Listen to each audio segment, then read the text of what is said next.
first presentation with GYMO Engineers on the PSP parking lot projects.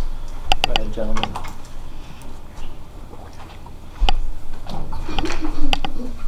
Did you say you need this anymore? Or no? No, I'm good. I have copies of them all, so Thank you. know which one you want to put up there. If you could bring up the drawings first. Should be a PDF file in there. The combined plans? Yes. Hi everybody. My name is Kevin Bayman with GYMO Engineering. I'm here with Matt Servini as well from GYMO. We're working on the parking lot and drainage reconstruction project at your public safety building on Outer Show Street. If you just want to flick to the existing conditions plan real quick for me, C101 should be. One more, I think. Yep, there you go. Just wanted to show you real quick. This is the public safety building. In the center there, your garage building to the left, and then your social services building, I believe, is off the page to the right. Most of this parking lot, including the visitor. Sorry, I was hoping I'd be able to point right to it, but a little far away. Yeah, you can use this. I got a laser.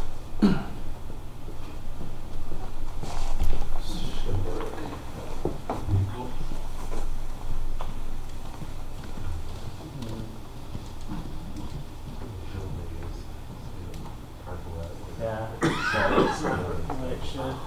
No worries. Oh, Sorry. yes, yes. Oh, now I see it.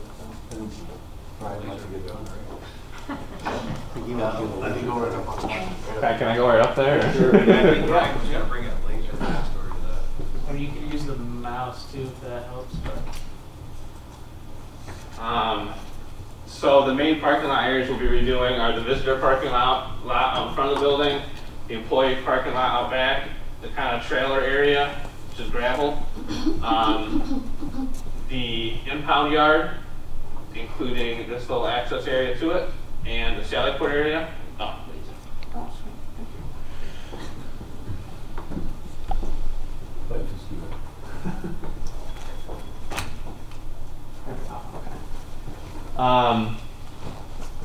Just want to show you what your facility kind of looks like right now.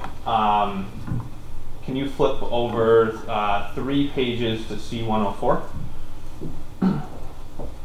So this is the site plan. Like I was saying, we're redoing the visitor parking lot here, the employee parking lot here. We're actually increasing the parking counts in these 2 parking lots while reducing the total asphalt. That's because, if you noticed previously, this visitor parking lot had 2 drive lanes. We've consolidated it into 1. So you're getting more parking and reducing impervious area. We are adding a security gate in front of the employee parking lot here. Previously, people were able to just access the employee parking lot by driving right through here, but now it'll be blocked off with a security gate, and your employees will be able to access it, but visitors will be directed to this parking lot now. We are fixing some drainage issues as well. The parking lot, employee parking lot back here along this kind of line here has some cracking, some degradation of the asphalt. There's kind of a low point there. We've fixed that. We plan to fix it with a trench drain and storm piping that will direct the flow from that parking lot out over here to the outlet, where it will eventually drain to the large drainage pond in the front of the site. We are paving over the impound yard. Previously it was gravel. We'll be placing asphalt over it. And we'll be seal coating the rec yard in the back here as well. We have widened out lanes and radiuses along the parking lot to allow for trailers to access the back over here, and also to allow them to be able to turn through here and get into here as well. That's kind of the gist of it, the highlights of it. Does anybody have any questions, concerns, comments? The access for the solar array is going to come through the employee Yeah. parking lot? That would be correct. Yep. That the access comes back through here. Yep. We probably don't get much traffic through there, though, I don't think. No, but just so that they'll have to, work out getting a key from the sheriff's office to get access. Yeah, there'll be a speaker system on this as well, so if somebody doesn't have a card and not able to access it, they'd be able to talk to somebody in the building and work something out to be able to access it. The gate access is very similar to what we have here at the courthouse, so if you come up to the courthouse and you don't have a key, it will take you right into dispatch, and they can open the gate for you when as any deliveries show up or happen.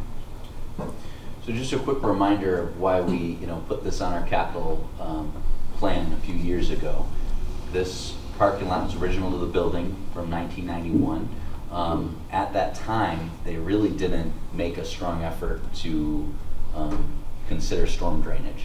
So there is bedrock that is pretty close to the surface there, which makes dealing with storm drainage expensive, which is probably why they had not really considered that in the past. But we've had enough infiltration issues at the garage and other parts of that property over the years that even when Jerry King was here, he wanted to get this project on our radar on the 5-year capital list. So it's been on our plan now for quite some time, and I think with our friends here from GYMO, we're ready to move towards execution.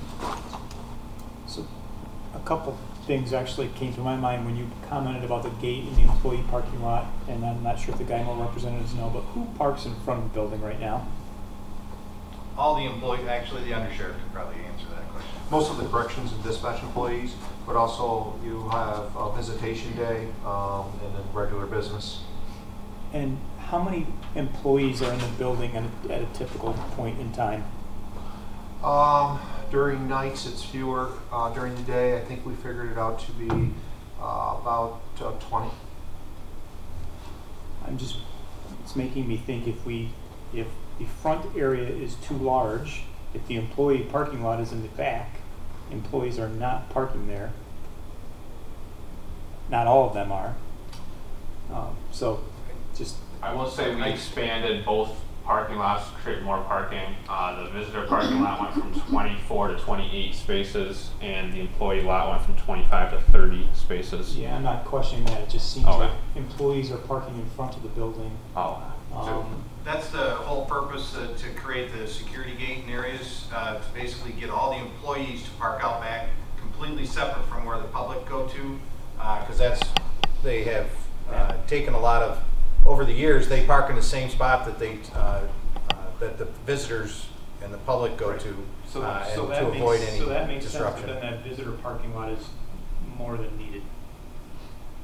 I mean, Basically during the day is what you're looking at is the majority of the parking lot out front is filled, and also the parking lot that we currently use in the back. So by them expanding the front and also expanding the back, that should resolve that issue. So all the back parking should be able to be utilized by all the employees. Does that make sense? I'm going to keep going. So if all employees are going to park on the side and the back, if there's enough space, then we don't need that many visitor parking spaces in the front. I mean, how often are there 15 plus visitors? Sometimes there are meetings up there that we all attend, and we need that parking space. We also have contractors that are in the jail. So Credo, for example, and now with the new MAT program, there's mental health and addiction counseling. You have NERCL that comes up every day. NERCL, they're meeting with their attorneys, and then families as well that come in to visit. And also we have parole, they set up there and they have all their parolees come up. Do you have a number of what it costs to expand that front parking lot to increase it by, would you say, 4 spots? Do I have a number, like a cost number for that? I don't have that specific area broken down. I do have a cost estimate for the entire project, but I will say this parking lot, we've reduced the total asphalt. I don't really have a per space number. Is that for your concern, Eric?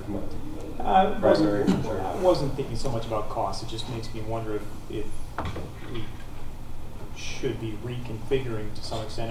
And then my last thought is, I don't know that we have sheriff's patrol vehicles there on a daily basis, but that might be something to plan for.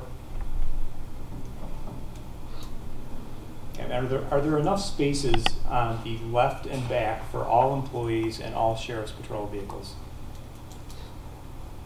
That's the plan. That was the anticipation to do that, is to put all employees behind the security gate to keep them separate from public.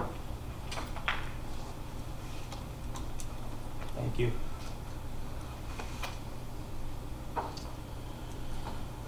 Any other questions? I actually have one. You've got showing paths or driveways to the storage building on the left. Over here? Yes. Yep. Are those paved now? No, they're gravel right now. They are gravel now, but will they be paved? They will be paved as part of this project. Yep. Okay. Yep.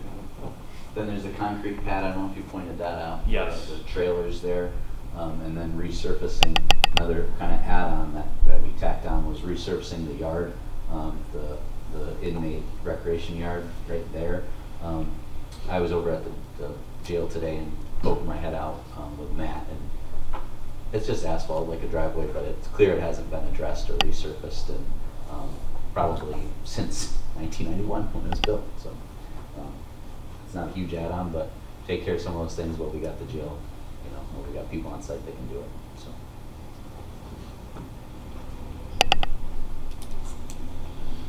Anything else? All right, I'll just pop into the cost estimate for me. There should be a PDF that's like preliminary cost estimate.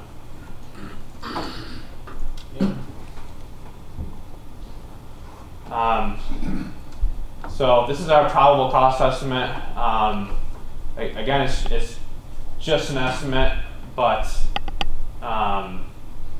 things like asphalt and all sorts of items right now are in flux in terms of pricing, but this is kind of where we're at right now. I broke it down in mobilization, demolition, site work, utility work. Obviously the majority of it's site work. That includes all the asphalt. That's about half the project. And total is a little over $1 million. And I did throw on what a 10% contingency would look like in case of increases in asphalt, or if anything wanted to, anything were to change, such as like major rock removal.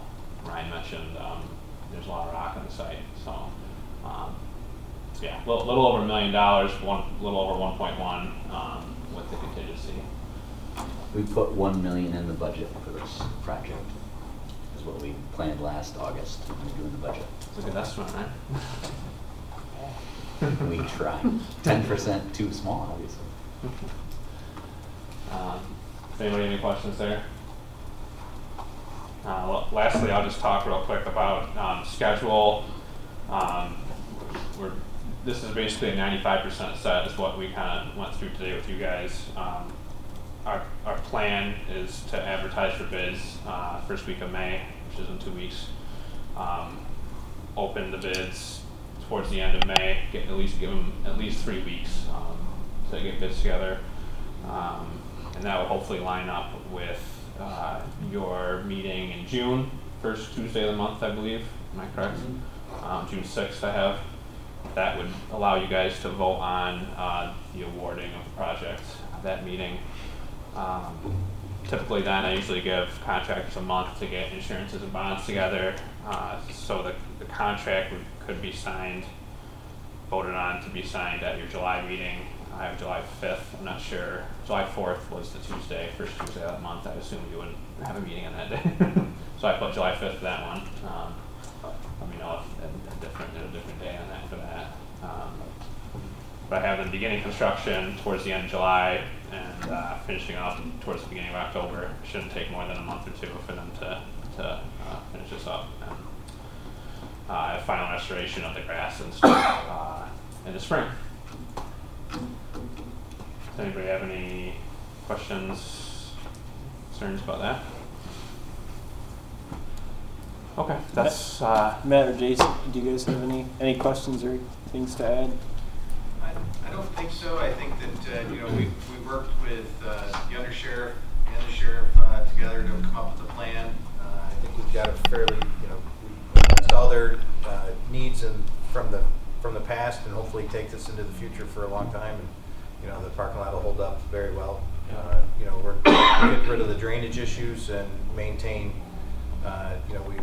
With the old layout, it locked a lot of water in because of the two curbs, and it was difficult to get out. But now with this new layout, should work quite well to help us get rid of all that water. Okay, excellent. Let's do it right. Great. Okay, thank you very much. Thank you guys very much. Mhm.